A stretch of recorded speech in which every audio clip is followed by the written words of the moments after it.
It felt like a day borrowed from a dream. Sunlight spilling over the countryside, fairy lights swaying in the breeze, and the air thick with the scent of roses and champagne. I moved through the venue with a calm smile, trying to be the steady one while Emily's hands trembled over her veil. "You're perfect," I told her, smoothing the lace near her cheek. My voice sounded confident, even though my heart was racing with joy for her. And when Daniel walked in, charming as ever, it almost felt like the world slowed down for a moment, like he was part of the perfection too. Everyone said how lucky I was to have a man like him.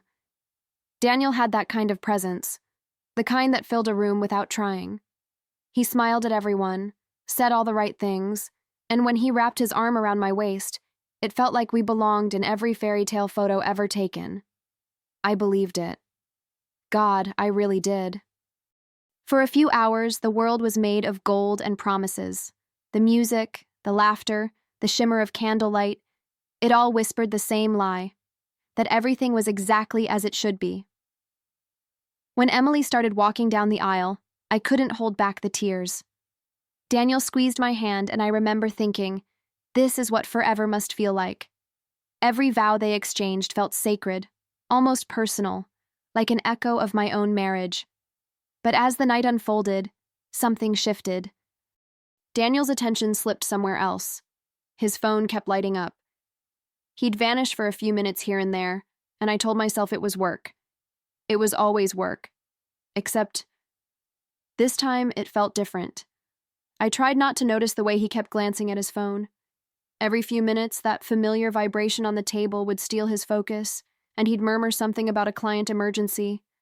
I laughed it off for the sake of the night, for Emily's sake, pretending not to care. After all, Daniel had built a reputation for being indispensable.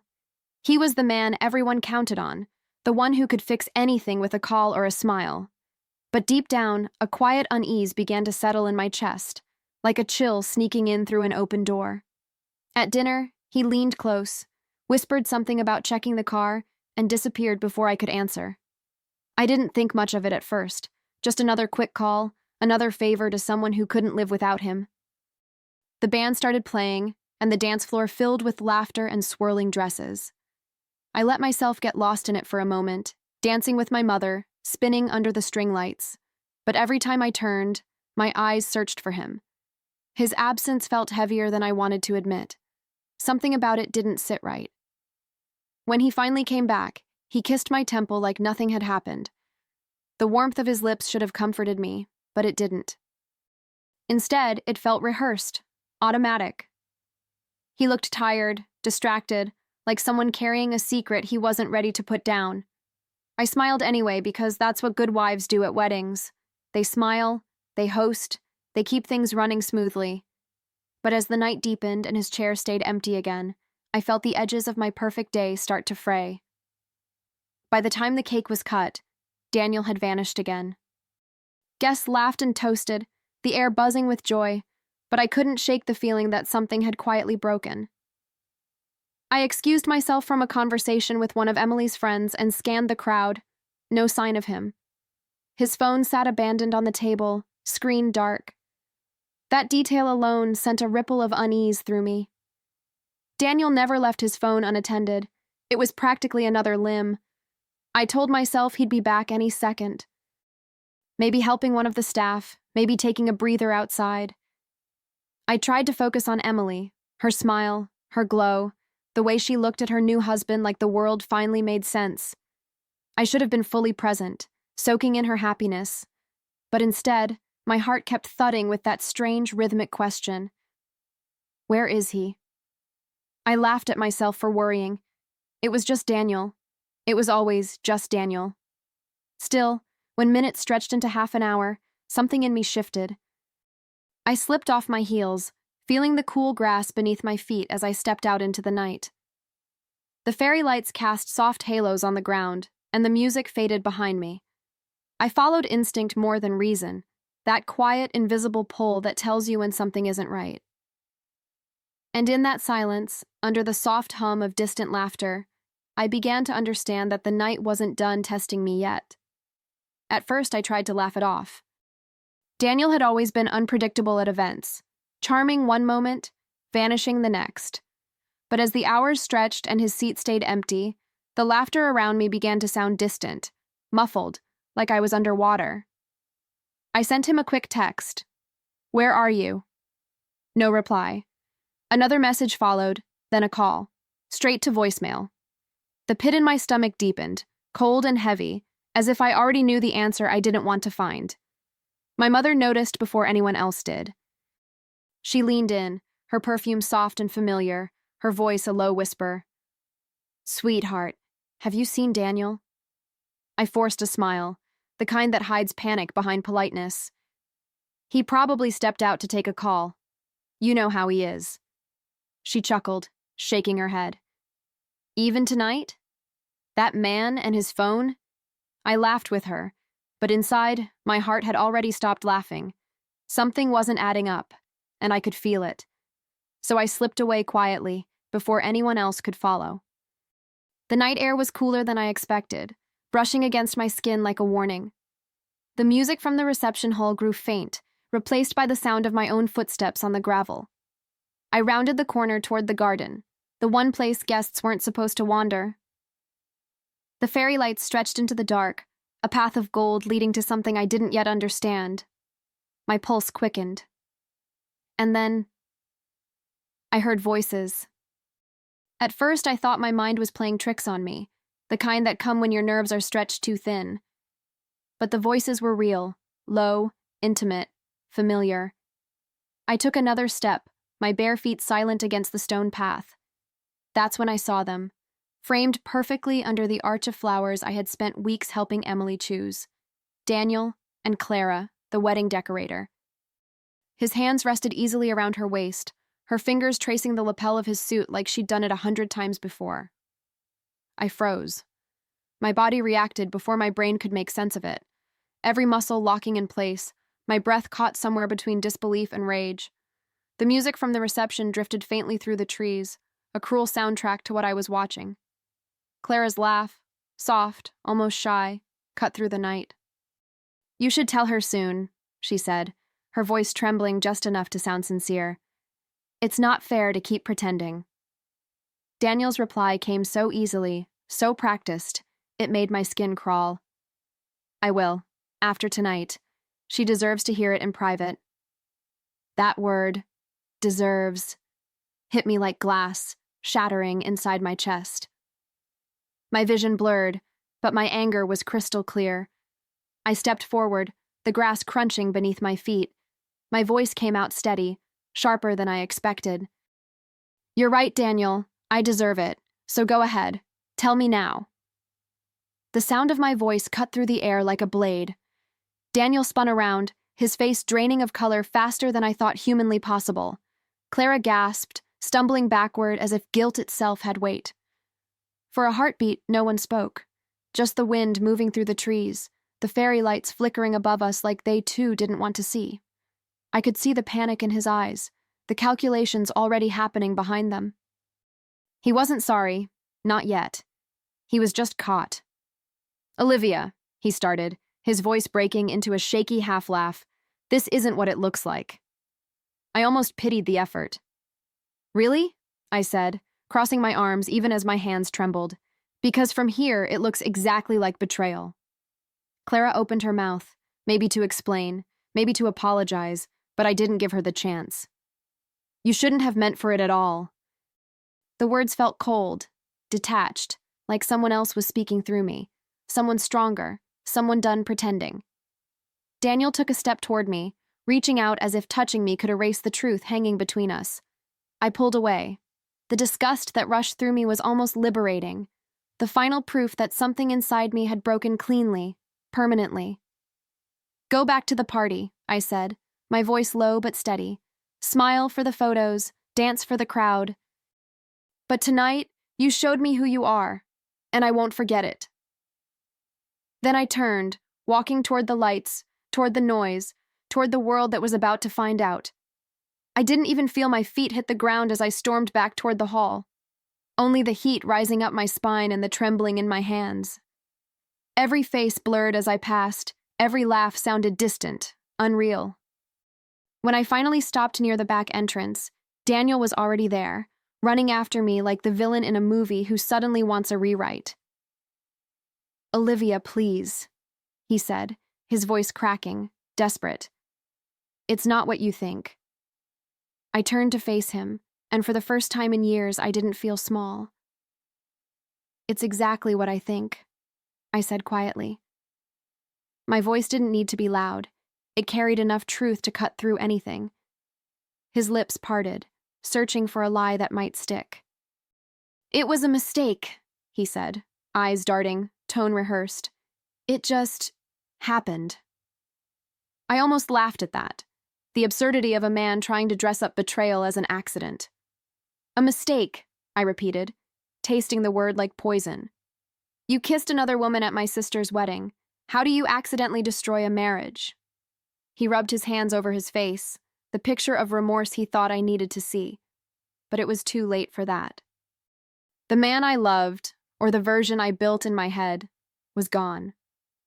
And in his place stood someone who had gambled our vows for a moment of excitement. "I didn't want to hurt you," he whispered. I looked right at him and said, "Then you shouldn't have done it." The silence that followed was almost merciful, heavy, final. But I wasn't done yet. Clara stood a few steps away, frozen in place, her eyes glossy with tears that did nothing for me. She tried to speak, some fragile apology forming on her lips, but I stopped her with a single look. "You decorate weddings for a living," I said, my voice steady now, almost calm. "You make beauty for people who believe in love. Tell me, Clara, do you still believe in it after this?" Her face crumpled. I didn't wait for an answer. I didn't need one. Some things don't deserve closure. Daniel tried again, his tone shifting from guilt to pleading. "It didn't mean anything," he said. I almost smiled, not because it was funny, but because it was pathetic. "Then why risk everything for nothing?" I asked. He didn't respond. His silence said enough. The fairy lights around us flickered in the wind, and I remember thinking how strange it was, that something so beautiful could feel so cruel. I wanted to scream, to cry, to shake him, but I didn't. Instead, I stood tall. There's a kind of power that comes when the worst has already happened. I felt it then, a steady calm cutting through the chaos. "You should go back inside," I said. "You wouldn't want to miss dessert." His lips parted in confusion, maybe fear. He didn't understand that I wasn't planning to make a scene in the dark. No, that part was coming later, under the lights, in front of everyone. The truth deserved witnesses. I turned away before he could say another word. The grass crunched beneath my heels, each step louder than the last, like a drumbeat announcing the end of something sacred. Behind me, Daniel called my name, but I didn't stop. For once, I didn't feel the urge to fix it, to soothe it, to pretend. I let the silence between us stretch and snap. Every promise, every late-night confession, every whispered forever we'd built together, all of it fell apart in that quiet walk back to the hall. The sound of music grew louder as I got closer. Laughter, clinking glasses, the hum of celebration, the world spinning on, oblivious to the fact that mine had just split in two. I paused at the door, staring through the glass at everyone dancing. They looked so blissfully unaware, caught up in joy. And maybe that's what struck me the most. How normal it all was. How pain could coexist with happiness in the same room, without anyone noticing the fracture in the air. I straightened my dress, wiped a tear from the corner of my eye, and took a deep breath. There was no rage, no hysteria, just clarity. He'd humiliated me in whispers and shadows. I would answer him in light. I stepped inside, the sound of applause washing over me as the band started another song. My heart was beating fast, not from heartbreak anymore, but from resolve. Because if Daniel wanted to play pretend, I was about to end the act for good. The second I walked back into that hall, it was like stepping into another world, one that hadn't caught up with the truth yet. Laughter still rippled through the air, wine glasses clinked, and the fairy lights glowed like nothing had happened. Daniel followed a few steps behind me, his voice low, pleading, almost panicked. "Olivia, please, don't do this," he whispered. And in that moment, I realized, for the first time, he wasn't worried about me. He was worried about himself. About the mask slipping, about everyone finally seeing who he really was. I made my way to the DJ's table, my heels clicking in perfect rhythm with the music. "Could I borrow this for a second?" I asked, taking the microphone before he could respond. The crowd turned, curious, smiling, assuming I was about to make a sweet toast. Daniel reached for my arm, his touch a warning I ignored. I lifted my chin and smiled, the kind of smile that hides the storm underneath. "Sorry to interrupt," I began, my voice light, steady. "I just wanted to say a few words." The chatter died down, replaced by the faint hum of curiosity. I scanned the room, Emily and her new husband smiling, my mother looking proud, Clara trying to shrink behind the dessert table like a child caught stealing. I felt every pair of eyes on me, and oddly, I didn't feel small. I felt seen, truly seen. "To my sister, Emily," I said, raising my glass, "may your marriage be built on trust, loyalty, and love, qualities not every man in this room possesses." The first ripple of whispers spread like wildfire. For a heartbeat, the room stayed frozen, the kind of silence that tastes electric, charged, dangerous. I saw my mother's smile falter, confusion flickering in her eyes. Daniel tried to reach for the mic, whispering through clenched teeth, "Olivia, enough." I didn't even look at him. I wasn't done. I took a sip of champagne and smiled again, this time colder, steadier. "And to Daniel," I continued, "for showing me, on this beautiful night, exactly who he really is." A collective gasp followed, soft but undeniable, like the air itself had stopped breathing. Clara's face went pale. Her lipstick, so carefully applied hours earlier, now looked smudged, evidence and guilt written in red. Daniel's jaw tightened. I could practically feel the panic radiating off him. Still, I kept my tone polite, even warm, like I was sharing an anecdote instead of detonating a secret. "You know," I said, turning toward the crowd, "some vows get broken quietly, behind the hall, under fairy lights." The whispering grew louder now, rippling through tables, spreading like a wave of disbelief. I looked at Emily, my sister, my bride, and her expression broke me a little. Shock, sadness, fierce protectiveness all tangled together. I gave her the smallest nod, as if to say, "I'm okay. This is mine to finish."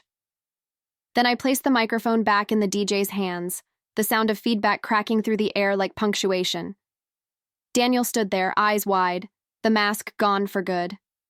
I set my glass down carefully, turned, and began walking toward the exit, one step, then another, each one lighter than the last. The whispers followed me all the way to the door, a symphony of shock, curiosity, and judgment blending into one strange harmony. But I didn't care. For once, the noise didn't define me. My heels struck the marble floor like exclamation points, sharp and certain. I passed the tables lined with gold-trimmed plates and half-finished glasses of wine, each one a little monument to the lie I'd just dismantled. People avoided my gaze, though I could feel them watching, the woman who turned her heartbreak into a spectacle of truth. As I reached the exit, Daniel called out my name, his voice thick with desperation. I stopped, not out of love or pity, but because part of me wanted him to see the calm on my face. "You did this," I said simply. No shouting, no tears, just fact. "You broke us in the shadows. I ended it in the light." His expression twisted, a mix of anger and humiliation, but I didn't wait to see which one won. I pushed open the door, and the night air rushed over me like freedom.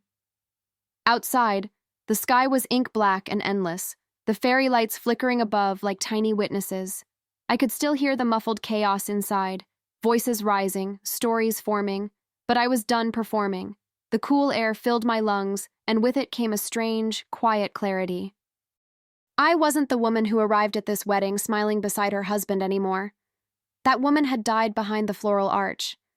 The one walking away? She was just beginning. The morning after felt eerily quiet, like the world had paused just long enough for me to breathe again. My phone was full of messages, apologies, gossip, concern disguised as curiosity. I ignored them all. I made myself coffee, sat by the window, and watched the light crawl slowly across the floor. For the first time in years, there was no rush, no pretending, just silence. It wasn't peace exactly, but it was the closest thing I'd had in a long time. And in that stillness, I decided something simple. I was done cleaning up Daniel's messes. By noon, I was sitting in a lawyer's office, signing my name on a stack of papers that officially ended what had already died the night before. The pen felt heavy, like it knew what it meant. When I looked up, the lawyer gave me that soft, knowing smile, the kind people give when they've seen this story 1,000 times. "You're doing the right thing," she said. I nodded, even though part of me still ached. Ending something doesn't mean you stop caring. It just means you finally choose yourself instead. News spread fast, faster than I expected. People whispered, speculated, twisted the story to fit their own narrative. Clara lost her contract with the event company within days, and Daniel's pristine image at work began to crumble. I didn't gloat, but I won't lie. Knowing the truth had a voice louder than his lies brought me a strange sense of balance. I didn't need revenge and fire or fury. The truth itself was enough. And sometimes, silence can be the loudest victory. A few days later, Emily showed up at my door, still glowing from her honeymoon, but carrying that heavy look only a sister can wear when she's worried. She didn't say anything at first. She just hugged me. Tight. Long enough for both of us to start crying without meaning to. "I'm so sorry," she whispered, her voice cracking. I pulled back, brushing away her tears. "Don't be," I said softly. "You didn't ruin anything. He did. And I'm done trying to hold together what was never mine to fix." Saying it out loud felt like exhaling after years of holding my breath. We sat together for hours, talking, laughing, even revisiting childhood memories, the kind that make everything feel a little lighter. She asked me what I'd do now, and I told her the truth. Live, really live. It wasn't a dramatic declaration. It was a quiet promise to myself. I wanted to see the world without someone else's shadow over me. I wanted to feel sunlight that didn't have to filter through someone else's lies. For once, I wanted to exist on my own terms, not as someone's wife, someone's secret, or someone's disappointment. So I packed a suitcase, booked a flight, and went to Italy. The trip Daniel and I had planned for our anniversary. Except this time, it was mine. I spent mornings walking through cobblestone streets, afternoons sipping espresso near the water, and nights writing in a journal I hadn't opened in years. One evening, I wrote a single line that felt truer than anything I'd ever said. He stole my peace for years, but now, I'm taking it back one sunrise at a time. And with every word, I started to believe it. Italy became my quiet teacher. I learned how to eat alone without feeling lonely, how to sit in silence without needing to fill it. I'd wake up early to watch the city stretch awake, shopkeepers sweeping their doorsteps, the smell of espresso drifting through the streets, church bells marking the hours I no longer counted. I'd spend afternoons by the water, watching reflections ripple and shift, realizing how change can be beautiful when you stop resisting it. Every day felt like another piece of me coming back home. One morning, as I watched a couple arguing near a cafe, I caught my reflection in the window, calm, older, maybe wiser. For the first time, I didn't see the woman who'd been betrayed. I saw someone who had survived, rebuilt, and chosen herself over the ruins. Healing wasn't loud. It didn't arrive in grand gestures. It came softly, in laughter shared with strangers, in the rhythm of my own footsteps, in the quiet joy of realizing I could be whole without anyone's permission. When my plane ticket home arrived, I didn't hesitate. I was ready. The life I was returning to wasn't the same one I'd left, and neither was I. I didn't need closure from Daniel, or validation from anyone who'd watched our marriage crumble. The chapter had closed itself. What waited ahead was unknown, but for the first time in years, that didn't scare me. It thrilled me. And deep down, I knew this wasn't an ending. It was the start of everything I'd been too afraid to imagine. A year later, I stood in the same garden where everything had fallen apart. Only this time, it wasn't pain that filled the air. It was laughter, music, life. Emily and her husband were celebrating their first anniversary, and the venue had been transformed again. Soft lights, golden decor, familiar faces. The place that once held my heartbreak now held my healing. I caught my reflection in one of the glass doors and barely recognized the woman staring back. Her eyes were lighter. Her shoulders no longer carried what wasn't hers to bear. Marcus's hand slipped into mine, steady, gentle, real. He wasn't Daniel. He didn't try to charm or fix or impress. He just was. Present. Kind. The kind of man who listened more than he spoke, who held space instead of attention. We weren't perfect, but we were honest, and that felt like more than enough. When he looked at me, I didn't see comparison or suspicion. I saw someone who saw me, entirely. And for the first time in so long, that was all I wanted. As Emily raised her glass for a toast, her gaze found mine. "A year ago," she said softly, "this wedding broke something, but it also set someone free." I smiled, feeling the truth of it sink deep into my bones. When it was my turn to speak, I lifted my glass toward her. "To freedom," I said, "and to never settling for love that hides in the dark." The guests cheered, their voices echoing into the night, the same night that once swallowed my tears, now carrying laughter instead. The fireworks started just as the music swelled, bursts of color spilling across the night sky, painting the darkness with light. I tilted my head back, watching them scatter like memories, brilliant and fleeting. A year ago, that sound would have made me flinch. Tonight, it felt like applause. Around me, people laughed and hugged, their faces glowing in the reflection of gold and silver sparks. I closed my eyes for a second, letting the warmth of it all settle deep inside. This wasn't the ending I once imagined. It was better. Emily squeezed my hand, her smile soft, full of understanding only sisters share. "You look happy," she said. I nodded. "I am." And I meant it. Happiness didn't roar anymore. It hummed quietly, like a secret between me and the life I'd rebuilt. Marcus leaned close, his arm wrapping around my shoulders as we watched the last firework fade into smoke. I rested my head against him, feeling that rare stillness, not because everything was perfect, but because I finally stopped trying to make it so. The crowd began to cheer again, glasses clinking, laughter rising under the stars. I smiled, looking out at the garden that had once been my undoing, and now felt like redemption. My voice, calm and certain, echoed softly in my mind, the closing line I'd carry forever. He broke our vows behind the hall, but I kept my promise to myself, never to stay small for someone who lies.